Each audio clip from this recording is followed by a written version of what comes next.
And what does that standards-based grading look like for you all and for your kids and teachers? And what was the reason for going with that approach? Sure. So the first thing we decided was that the Texas state standards and the Common Core standards are the baseline for our curriculum program, because we have to prepare students in our preschool to go into any elementary school into our city or in any other state, and so as well as in our elementary school. So if we have parents who decide they really want this dual language for their K-1 to years, they still have to be equally as prepared to go into any other school, any private system or public system anywhere in the country. So the first thing that I sat down and did was I mapped and aligned the Common Core state standards with the Texas Essential Knowledge and Skills so I could find the connections between those two. And then we created a scope and sequence based on both sets of standards so that way we can ensure that our students can demonstrate mastery around both sets of standards to make sure that they were successful.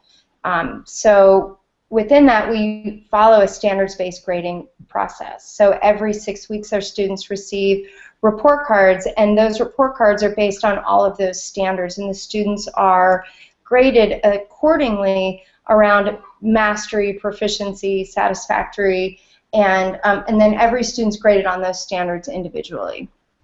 And so standards-based learning is really at the heart of our program, because we need to make sure our students are not only critical thinkers, problem solvers who have the ability to learn through an inquiry-based program, but they still have to remain relevant to, if I go into a public school and I have to take my 3rd grade standardized test, I still need to make sure that we have all of those skills.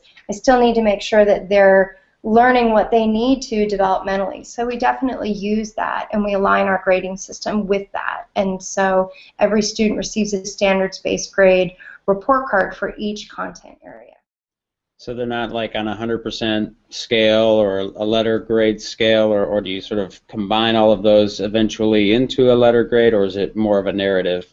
Right now it's more of a narrative for the kindergarten program, and when they move into the 1st grade it becomes more of a numerical scale, so that way if they transfer into a different program we can align their reports. And so we'll do it on a 1 to 4 level, so you can still transfer that into a full 100% scale if you needed to.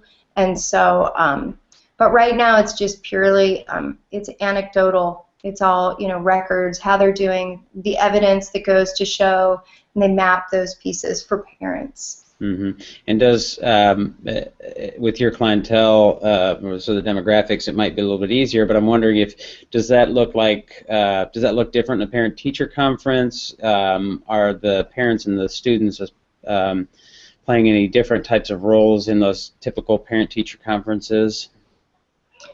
I don't think our parent-teacher conferences are different. I think they are very typical, and so our parents come in, they receive their report card via email, so that way they can review the standards first, and then we ask our parents to generate questions, because that's really what our focus is that generating of questions, to actually sit down with their students and ask their students those questions.